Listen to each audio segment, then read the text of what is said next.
One of the violins of hope was played by a 12-year-old boy named Motele Schlein. Motele was in a hiding place when his parents and his little sister were murdered by the Nazis, and he left that hiding place and escaped into the forests. There he met up with a group of partisans and became a member of their partisan brigade. At one point he infiltrated a town called Overik in Ukraine, and he was there to play the role of a street musician, a beggar, but from his begging stance he could play and watch as the other partisans were doing some spying activities, and if there was any trouble, he could go back to the partisan camp and report back.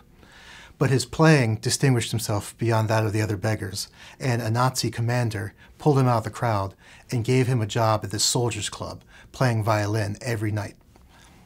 Now here's this 12-year-old boy who was there when his family had been murdered, but every night he's playing his violin and he's eavesdropping on the conversations and he's looking at the types of uniforms that are being worn on their way to the Eastern Front and always reporting back. One night after dinner, he was just sort of exploring in the soldiers' club and he found a room in a basement with a crack along the wall, and he immediately devised a plot to fill that crack with explosives. Every night, he would hide his violin in the soldiers' club and take home an empty violin case.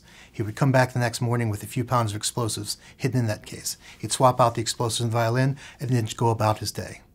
One day, when a group of high-ranking SS people were coming into town, he lit the fuse and blew up the building.